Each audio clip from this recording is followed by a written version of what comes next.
Hello friend, I hope कि अच्छे होंगे आप लोग। तो आज की क्लास में हम लोग सीडीपी के मोस्ट इंपॉर्टेंट क्वेश्चंस देखेंगे जो कि आपके प्रीवियस इसके क्वेश्चंस है। अगर मैं क्वेश्चंस की बात करूं यहाँ पे तो 30 क्वेश्चंस है, टोटल आपके 30 क्वेश्चंस है और सीडीपी के पेपर 1 और पेपर 2 दोनों के लिए। तो चलिए हम लोग क्लास को स्टार्ट करते हैं। तो क्वेश्चन ऑफ फर्स्ट आपका पूछ रहा है कि which of the following correctly describe instruction motivation. ठीक है, निम्नलिखित में से कौन आंतरिक अभिप्रेरणा का सही वर्णन करता है। तो यहाँ पे राइट आंसर आप लोग दीजिएगा, फिर मैं आप लोग बताती हूँ। तो 4 ऑप्शन दिए, नीचे से हम लोग चलते हैं कि अभिप्रेरणा जो बाहरी पुरस्कारों से आती है बिल्कुल नहीं होगा आपका यहाँ पे। अभिप्रेरणा जो दंड के भय से आती है ये भी नहीं होगा। सेकेंड दिया गया कि अभिप्रेरणा जो दूसरों के साथ प्रतिस्पर्धा से आती है बिल्कुल नहीं होगा। तो राइट आंसर होगा अभिप्रेरणा जो कार्य के व्यक्तिगत आनंद से आती है, आपका राइट आंसर फर्स्ट। ठीक है, motivation that comes from the personal enjoyment of the task. ठीक है, तो first is the right answer होगा फर्स्ट क्वेश्चन का। उसके बाद चलेंगे नेक्स्ट क्वेश्चन की तरफ। Question number second. ठीक है, क्वेश्चन नंबर सेकेंड आपका पूछ रहा है और इस बार का जो सीटेट एग्जाम हो रहा है 2023 से आप लोग देख लीजिएगा कितना बार आपका अभिकथन और कारण असर्शन और रीजन से पूछा गया है।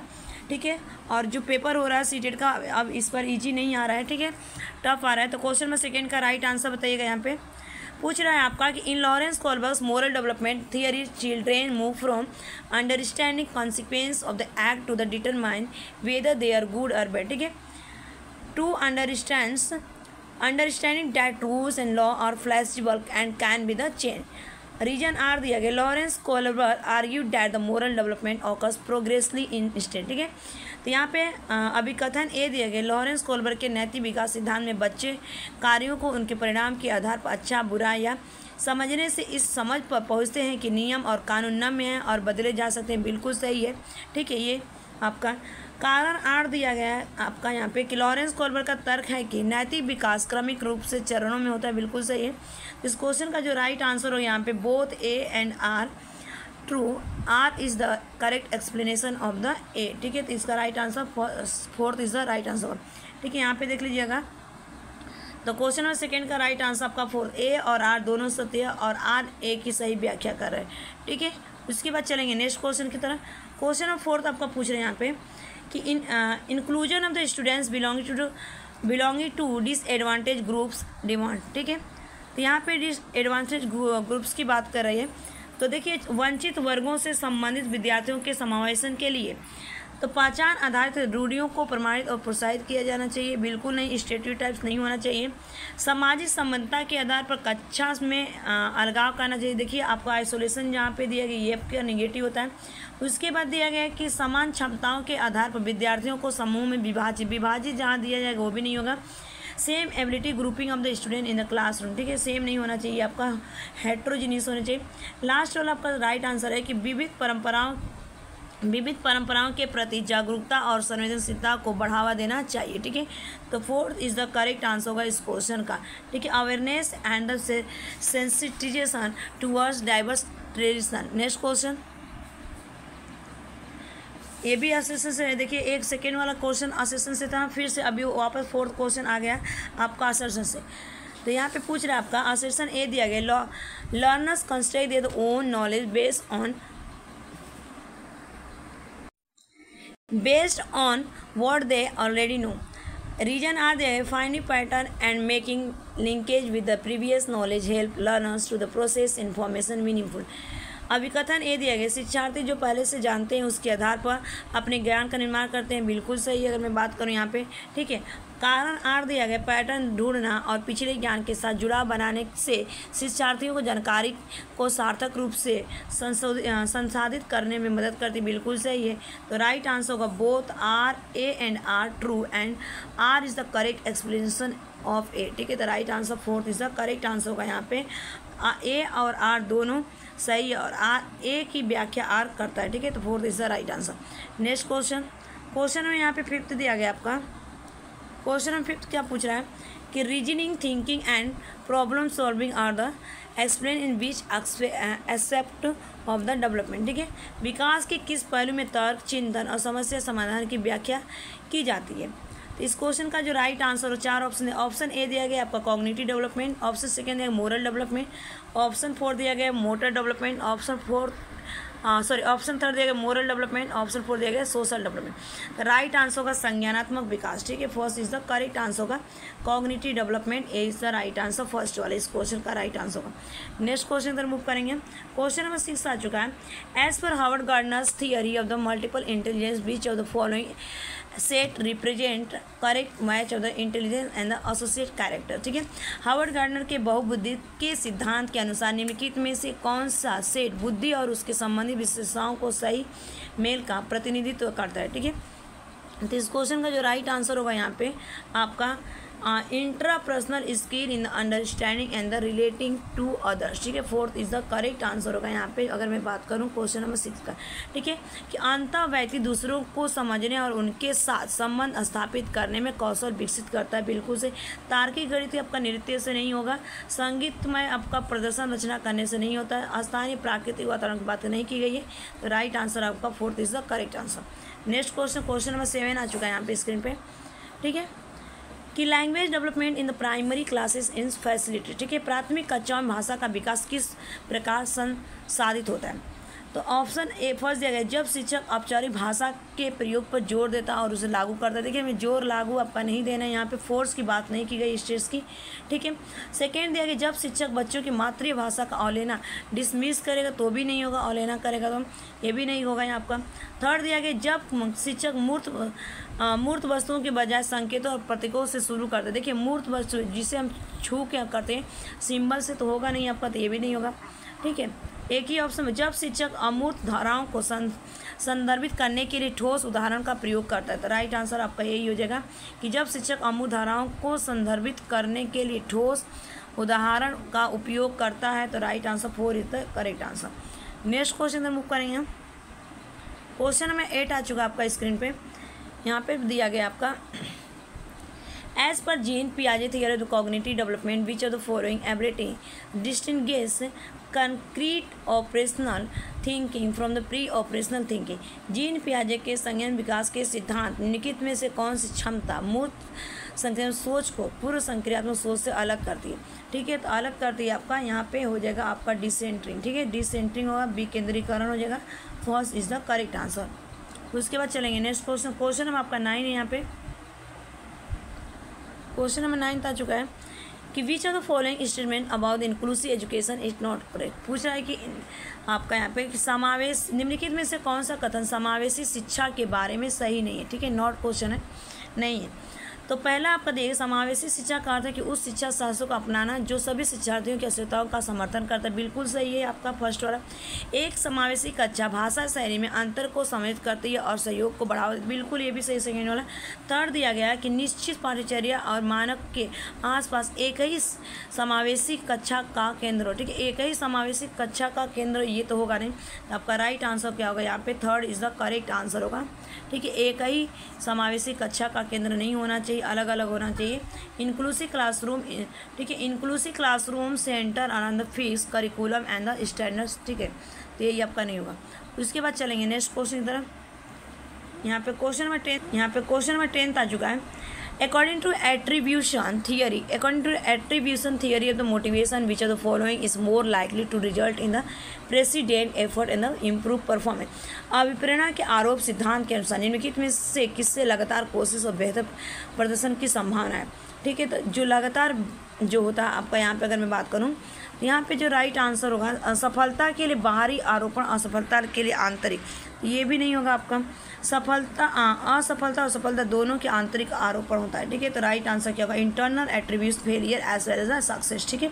जब तक हम फेल नहीं होते तब तक क्या होता है हमें सफल नहीं होता है, तो right answer second is right answer होगा क्वेश्चन नंबर 10 का। नेक्स्ट क्वेश्चन की तरफ बढ़ेंगे। नेक्स्ट क्वेश्चन आ चुका है स्क्रीन पे कि which of the following statements is not correct about learning. निम्नलिखित में से कौन सा कथन अधिगम के बारे में सही नहीं है, ठीक है, अधिगम के बारे में। तो ऑप्शन फर्स्ट दिया गया अधिगम का तात्पर्य पूर्व वैचारिक स्कीम्स के पुनर्गठन से, बिल्कुल सही है। अधिगम समाज क्रिया द्वारा संसाधित होती, बिल्कुल सही है। अधिगम एक प्रक्रिया नहीं अपितु एक उत्पाद है, तो यही आपका नहीं होगा कि learning as the product rather the process, ठीक है। लर्निंग आपका हम जब तक सीखते रहते, जब तक हमारी जीवन रहती है तब तक हम कुछ ना कुछ सीखते रहते हैं, ऐसा नहीं कि वो प्रोडक्ट है, तो third is the right answer होगा। उसके बाद चलेंगे नेक्स्ट क्वेश्चन की तरफ। Next question, next questions, while participating in sports competition in class, Tanuj tells his friend that he will participate in the javelin throw and his sister can participate in the jump rope because she is a girl and the girls cannot throw the javelin this depicts। कक्षा में खेल प्रतियोगिता में हिस्सा लेते समय तनुज अपने दोस्त से कहता है कि वह भाला फेंकने में हिस्सा लेगा और रस्सी कूदने में उसकी बहन हिस्सा ले सकती है क्योंकि वह एक लड़की और लड़कियां भाला नहीं फेंक सकती। यह डैश को प्रदर्शित करता है। तो राइट आंसर होगा, यहाँ 4 ऑप्शन दिए, जेंडर इक्वालिटी ऑप्शन सेकेंड दिया गया आपका, यहाँ पे जेंडर इक्विटी की बात नहीं की जा रही है। ऑप्शन थर्ड दिया गया जेंडर स्टेट्यूट है। तो राइट आंसर होगा इस क्वेश्चन का, यहाँ पे अगर मैं बात करूँ तो third is the correct answer होगा। जेंडर रुढ़ता की बात की गई है, जेंडर स्टेट्यूट टाइपिंग, ठीक है, third is the right answer. Next question इधर मूव करेंगे हम। क्वेश्चन नंबर 13 आ चुका है यहाँ पे कि in the course of the development children achieve gross motor skill before fine motor skill these indicated that the development, ठीक है। ऑप्शन फर्स्ट दिया गया आपका सिफेलोकॉर्डल, ऑप्शन सेकेंड है लीनियर, ऑप्शन थर्ड दिया गया प्रोऑक्सीडिस्टल, ऑप्शन 4 दिया गया एनार्चिक, ठीक है। विकास के क्रम में बच्चे सूक्ष्म पेशी कौशल से पहले सकल पेशी कौशल विकसित करते हैं। यह दर्शाता है कि विकास, तो आप सभी को पता है कि जब बच्चे को आप पेन देंगे ना तो पूरी मुट्ठी में अपना पकड़ेगा, ऐसा नहीं है कि वो एक फिंगर से यूज करेगा, पूरे कोई बॉल देंगे, गेंद देंगे, बॉल देंगे, बॉटल देंगे, पूरी मुट्ठी का यूज करता है, ठीक है। तो क्या करता है, समीपोष से हम क्या करते हैं, दूर की तरह जाते हैं। तो राइट आंसर क्या होगा, समीप दूर अभिमुख हो जाएगा, यहाँ पे प्रोऑक्सीडिस्टल हो जाएगा। Third is the right answer. Next question इधर मूव करेंगे। नेक्स्ट क्वेश्चन यहाँ पे आ चुका है स्क्रीन पे कि which of the following is the typical characteristic of the dyslexia. पूछा गया इसमें से कौन सी आपकी डिसलेक्सिया। इस बार सीटेट का पेपर हार्ड आया था और दिन पर दिन अगर मैं बात करूँ तो सीटेट का पेपर आपका हाई होता जा रहा है, ठीक है। ऑप्शन फर्स्ट है difficulty in the phonological process, बिल्कुल नहीं, ठीक है। ऑप्शन सेकेंड है difficulty in the physical coordination, ये भी नहीं होगा। ऑप्शन थर्ड दिया गया difficulty in the spatial awareness, बिल्कुल सही है। जैसे आपने देखा होगा कि बच्चे को जैसे उसको सा दिखाई देता है, सा को सा मीन्स देखना होता है, तो क्या पड़ेगा, यहाँ पे वॉस पड़ेगा, ठीक है। उसको डिफ्रेंशिएट नहीं पता है रीडिंग में, ये उस नहीं कर पाता है, ठीक है। तो यही आपका राइट है। निम्नलिखित में से पठन वैकल्य की एक विशिष्ट विशेषता कौन सी है। तो राइट, स्थानिक समझ जानकारी में कठिनाई होना, ठीक है, third is the right answer. Next question move करेंगे। क्वेश्चन नंबर 14 आ चुका है, ठीक है। क्वेश्चन नंबर 14 आपका पूछ रहे हैं यहाँ पे कि which of the following would not be the characterized as the formative assessment. पूछा गया है कि निम्नलिखित में से किसे रचनात्मक मूल्यांकन नहीं माना जाता है, बताइएगा। तो रचनात्मक मूल्यांकन आपका दिया शिक्षकों को अग्रगामी पुष्टि प्रदान करने के लिए शिक्षा के दौरान करने के लिए कक्षा के दौरान दिया गया मूल्यांकन, बिल्कुल सही है। तो ऑप्शन सेकेंड है एक मूल्यांकन कार्य जो मानदंड के एक मानक पैमाने के अनुसार छात्राओं की तुलना करने में सहायक। देखिए हमें तुलना नहीं करेंगे, तो यही आपका राइट आंसर। नोट क्वेश्चन पूछा गया था कि which of the following describe नहीं करता, ठीक है। Which of the following would not be the characterized as a formative assessment an assessment task, ठीक है। अगर मैं बात करूँ तो an assessment task that the helpful in the comparing student as per the standard set of the criteria, ठीक है। तो राइट आंसर क्या होगा, second is the correct answer इस क्वेश्चन का सेकेंड, ठीक है। एक मूल्यांकन कार्य जो कि मानदंड के एक मानक पैमाने के अनुसार छात्राओं की तुलना करने में सहायक होता है, ठीक। कभी हमें कंपेयर नहीं करना है, यही आपको पॉजिटिव निगेटिव बताते थे, ये आपका निगेटिव था। उसके बाद चलेंगे नेक्स्ट क्वेश्चन इधर। यहाँ पे क्वेश्चन नंबर 16 आ चुका है। देखिए यहाँ पे असर्शन और रीजन वाले बहुत बार क्वेश्चन पूछे गए हैं और पूछे ही जा रहे हैं। एक बार मैं आपको इंग्लिश में दिखा दूँगी, फिर हिंदी में, ताकि दोनों लोग आप लोग का बाइलिंगुअल हो जाएगा। Assertion है the school curriculum should give the responsible space value to learners culture knowledge, बिल्कुल सही है। रीजन आर दिया गया supporting the student to the uphold the culture identity facility learn, तो चूज द करेक्ट आंसर। अभिकथन A दिया गया विद्यालय पाठ्यक्रम को विद्यार्थियों के सांस्कृतिक ज्ञान को उचित स्थान और मूल्य देना चाहिए, बिल्कुल सही है। ऑप्शन सेकेंड दिया गया आपका कारण दिया गया आर कि विद्यार्थियों को उनकी सांस्कृतिक पहचान को बनाए रखने के लिए समर्थन प्रदान करना सीखने की प्रक्रिया को सुगम बनाता है, बिल्कुल। तो राइट आंसर क्या होगा यहाँ पे, both A and R true, R is the correct explanation of the A, ठीक है। तो right answer fourth is the correct answer. तो हिंदी में भी अगर मैं बात करूँ यहाँ पे, तो आपका यहाँ पे राइट आंसर क्या होगा, ए और आर दोनों सही है। और आर ए जो है आर की व्याख्या, ठीक है, एक ही आर सही व्याख्या करता है, तो राइट आंसर 4। उसके बाद चलेंगे नेक्स्ट क्वेश्चन। क्वेश्चन नंबर 17 यहाँ पे आ चुका है कि which of the following types of the questions can help assess students ability to evaluate information critical. ठीक है, निम्न में से किस प्रकार के प्रश्न एक छात्र की जानकारी का गंभीर रूप से मूल्यांकन करने की योग्यता का आकलन करने में मदद करता है। आकलन करने में वे प्रश्न जो छात्र की व्यक्तिगत राय पूछते हैं। ऑप्शन सेकंड है वे प्रश्न जो पाठ को मान्य करने वाले उदाहरणों के लिए पूछते हैं। ऑप्शन थर्ड है वे प्रश्न जो किसी पाठ का सारांश मांगते हैं, बिल्कुल नहीं होगा। ऑप्शन फोर्थ है वे प्रश्न जो शब्द की सरल भाषा को पूछ रहे हैं, तो राइट आंसर क्या होगा यहाँ पे? Second is the correct answer होगा। वे प्रश्न जो पाठ को मान्य करने वाले उदाहरणों के लिए पूछते हैं, बिल्कुल सही कि question that ask for the example that validate the text. ठीक है, एक मिनट इसका राइट आंसर यहाँ पे 1 मिनट। गलत क्या हो गया? एक मिनट व्यक्तिगत। ठीक है, राइट क्या होगा यहाँ पे आस्क। ठीक है, यहाँ पे राइट आंसर क्या होगा? First is the correct answer होगा। ठीक है, इस क्वेश्चन का राइट आंसर क्या है? Questions that ask for the student personal opinion. ठीक है, उसके बाद चलेंगे नेक्स्ट क्वेश्चन की तरफ। क्वेश्चन हमें यहाँ पे दिया गया आपका 18 दिया गया है। क्या 18 पूछ रहे हैं आपसे कि according to the Kohlberg theory of moral development at the what stage are children self center and see their own benefit in doing something. ठीक है, कोहलबर्ग के नैतिक विकास सिद्धांत के अनुसार किस स्तर पर बच्चे आत्म केंद्रित होते हैं और किसी कार्य को करने में अपना ही लाभ करते हैं? तो at the second stage in the first level, बिल्कुल सही है कि पहले स्तर और दूसरे चरण की बात की गई है। जैसे टीट फॉर टैट की बात की गई है। ठीक है, टीट फॉर टैट जैसे को तैसा। एक लड़का रहता है और बोलता है कि मेरे पेट पे तुम खुजली करो, उसके बदले मैं तुमको खुजली करेंगे। एक क्वेश्चन पूछा गया था, तान्या करके नाम रहता है उस लड़की का, बोलती है कि मैं रोज़ खाना टिफ़िन लाती हूँ, आज मैं अपनी टिफ़िन भूल गई हूँ, तो तुम क्या करो, मुझे अपनी टिफ़िन आज शेयर करो। ठीक है, तो ये फर्स्ट स्टेज और फर्स्ट लेवल और सेकेंड स्टेज की बात की गई थी, तो first is the right answer. Next question आपका आ चुका है यहाँ पे। Impairment is dash the condition why disability is dash the condition. ठीक है, वादिता एक डैश स्थिति जबकि अक्षमता एक डैश है। ठीक है, वादिता। तो अगर मैं बात करूँ फंक्शनल बायोलॉजिकल की बात की गई है, अक्षमता, तो देखिए आपका बायोलॉजिकल तो है नहीं। ठीक है, डिसेबिलिटी। और यहाँ पे देखिए क्रिया शारीरिक भी नहीं होगा। ठीक, अगर यहाँ पे कट करते हैं, और ये फंक्शनल भी नहीं होगा, बायोलॉजिकल इसमें भी है, तो सोशल और आपका क्या होगा? मनोवैज्ञानिक हो जाएगा, सोशल साइकोलॉजिकल। ठीक है, third is the correct answer. उसके बाद चलेंगे नेक्स्ट क्वेश्चन की तरफ। नेक्स्ट क्वेश्चन दिया गया है यहाँ पे।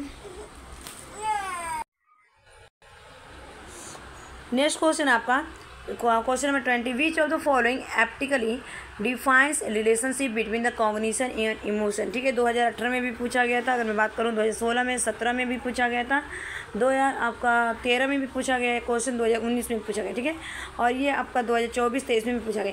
Emotion and cognition interdependent on each other, बिल्कुल सही है। अगर मैं बात करूँ तो आपका यहाँ पे emotion and cognition are interdepend on each other. ठीक है, भावनाएँ और संज्ञान आपस में एक दूसरे पर पारस्परिक रूप से निर्भर करते हैं, तो first is the right answer. Next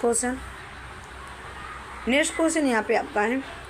ठीक है, कि problem solving is foster by, निम्नलिखित में से कौन सा कार्य समस्या समाधान को बढ़ावा देता है? ठीक है, आपका फंक्शनल फिक्सनेस नहीं होगा, पैसिव इमिटेशन भी नहीं होगा, रिस्पॉन्स सेट नहीं होगा, डाइवर्जेंट थिंकिंग जो होता है आपका बढ़ावा देता है। निम्नलिखित में से कौन सा समस्या समाधान को बढ़ा देता है? तो अपसारी चिंतन। ठीक है, fourth is the correct answer. Next question move करेंगे हम।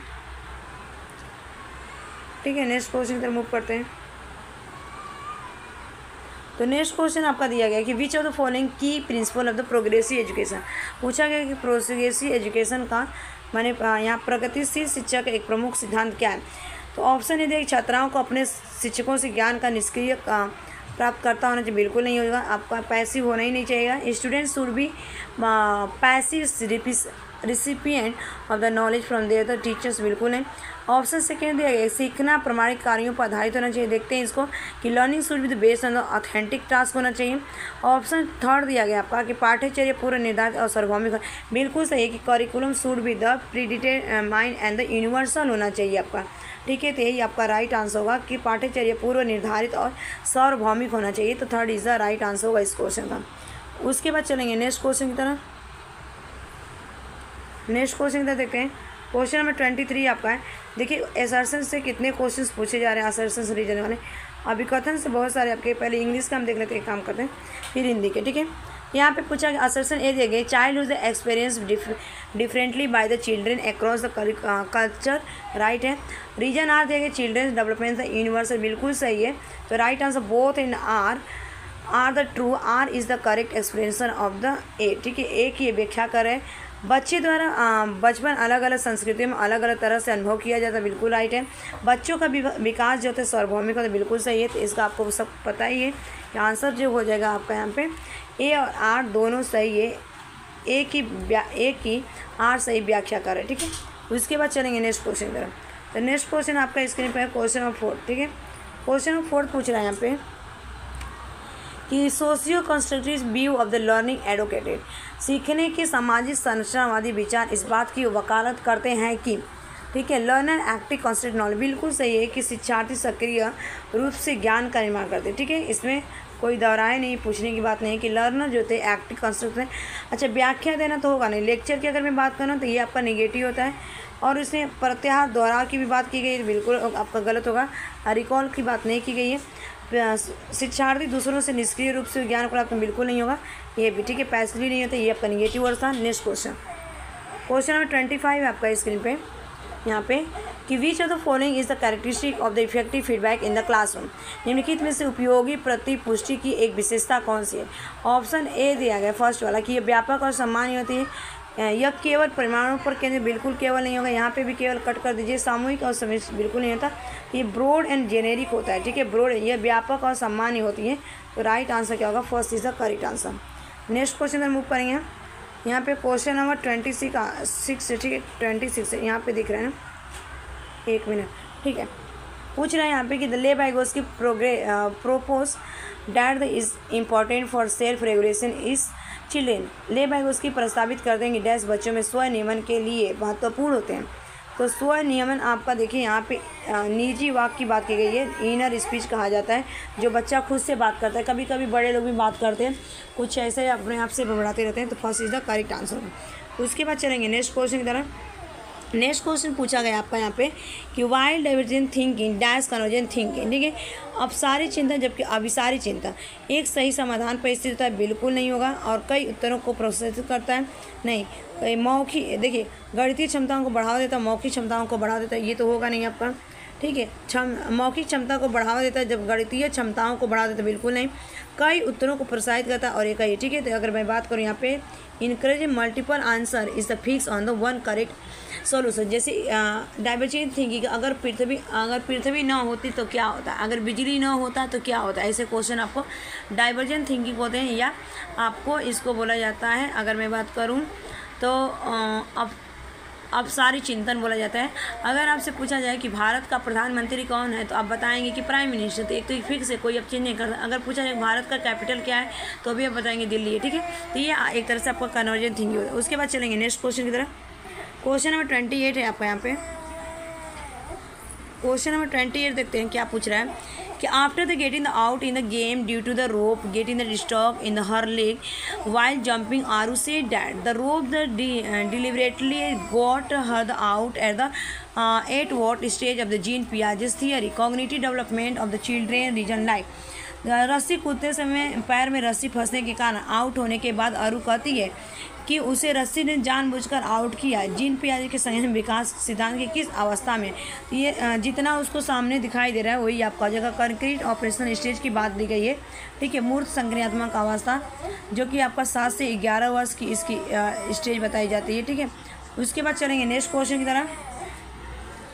नेक्स्ट क्वेश्चन यहाँ पे कि proximodistal principle state that in the समीपस्थ सिद्धांत कहता है कि विकास सिर से पांव तक होता है, बिल्कुल नहीं, हेड टू टोस नहीं होता आपका। ये भाषा का विकास तेजी से होता है क्योंकि वह विकास के लिए संवेदनशील अवधि है, ये भी नहीं होगा। सूक्ष्म गति कौशल के विकास के साथ शारीरिक कौशल होता है, ये भी नहीं होगा। अंग हाथों और पैरों की तुलना में तेजी से बढ़ता है। ठीक है, बिल्कुल सही है, यही आपका राइट आंसर होगा। Limb continues to grow the faster than the hands and feet. ठीक है, तो ये 4th is the correct answer. Next question पर मूव करेंगे। क्वेश्चन में यहाँ पे 30 आ चुका है। ये लास्ट क्वेश्चन रहेगा। इस क्वेश्चन का आंसर बता दीजिएगा आप लोग कि which of the following are the example of scaffolding. निम्न में से कौन सा आलम्बन के उदाहरण स्कैप फोल्डिंग थिंकिंग का हो जाएगा। देखिए आपका, और यहाँ पे क्वेश्चन होगा प्रमोट होगा, रोट रिहर्सल नहीं होगा, तो जिसमें ई नहीं है वही आपका हो जाएगा। तो second is the correct answer होगा ABCD। ठीक है, प्रमोट्स एंड क्यू हो जाएगा, क्वेश्चन हो जाएगा, हाफ सॉल्व थिंक अलाउड हो जाएगा। तो ये सब हो जाएगा आपका यहाँ पे। ठीक है, ये संकेत और इशारे। तो thanks for watching this video. Bye bye, take care, have a nice day. फिर नेक्स्ट वीडियो में आपसे मिलती हूँ।